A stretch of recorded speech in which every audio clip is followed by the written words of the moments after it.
Salut ma famille, c'est Chronique d'Atlas, j'espère que vous allez bien. L'équipe de France, c'est devenu One Piece. Là, quand on voit ce qui se passe, c'est du n'importe quoi. C'est limite s'il n'y a pas un avis de recherche sur les joueurs musulmans qui font le ramadan. Vous allez me dire que j'exagère, mais là, on est proche de la réalité. À un moment donné, le mec qui a été donné un avertissement aux joueurs musulmans de l'équipe de France pour qu'ils fassent pas le ramadan, c'est un gars à la sécurité. C'est même pas le coach, c'est même pas le staff médical. Encore à la limite, si ça avait été le staff médical, si ça avait été le médecin qui aurait dit ah, bon, écoutez, essayez d'éviter de faire le ramadan, pour votre santé, ça peut être dangereux.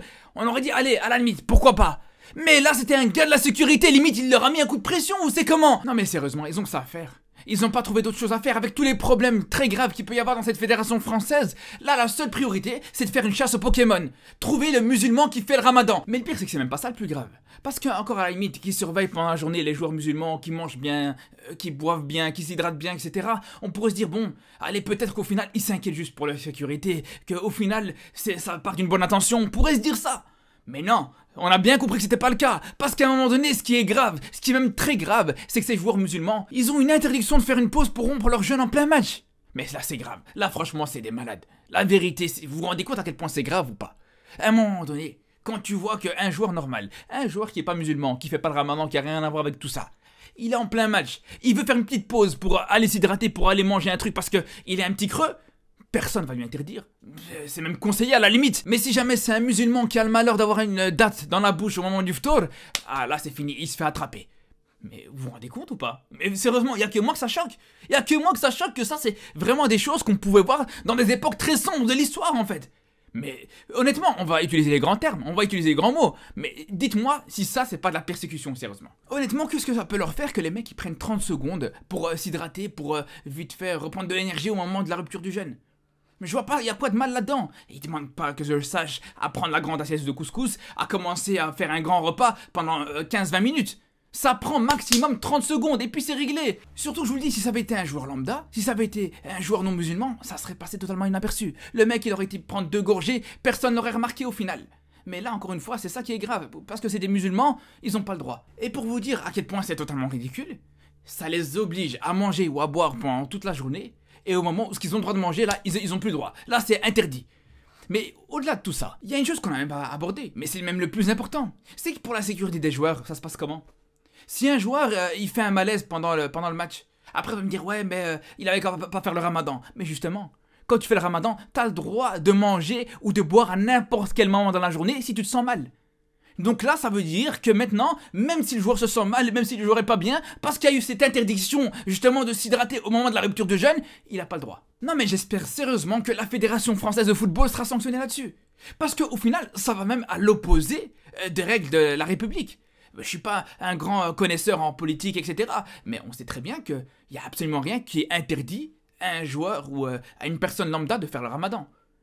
Au contraire, justement, la laïcité, c'est aussi la liberté de pratiquer son culte. Après, vous allez me dire, ouais, mais non, mais ils ont le droit de pratiquer leur religion, mais ils n'ont pas le droit de l'exposer. Mais justement, ce qui est dingue, et ce qui est paradoxal avec les gens qui disent ça, c'est que là, on ne demande pas à qui prie Taraweh, à ce qu'ils prient une prière de groupe tous ensemble au moment de la rupture de jeûne. On demande juste à ce qu'ils prennent 2 gorgées. Allez.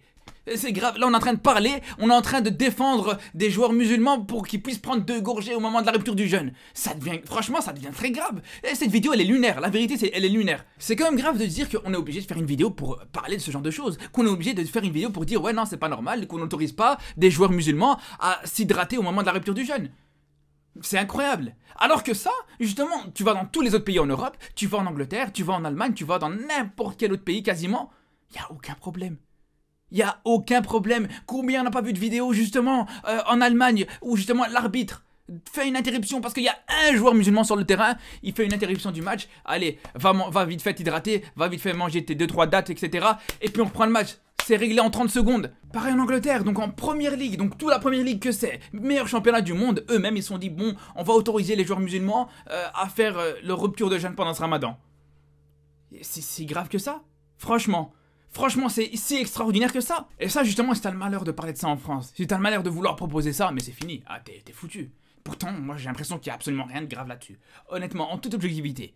Franchement, même si j'avais pas été musulman, ça me dérangerait pas du tout. Je trouve même que, honnêtement, les images des joueurs qui font leur rupture de jeûne tranquillement pendant 30 secondes, qui se réunissent en groupe pour manger vite fait et pour reprendre le match, moi, je trouve que c'est beau à voir.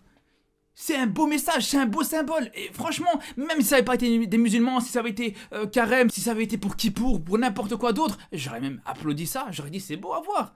Honnêtement. Après, au final, on s'est rendu compte d'une chose, et malheureusement, c'est triste à dire, c'est triste que ça arrive dans des circonstances comme ça, mais ça montre encore une fois que les joueurs binationaux ne sont pas les bienvenus en équipe de France. À la limite, il y a des binationaux qui sont moitié anglais, moitié maghrébins.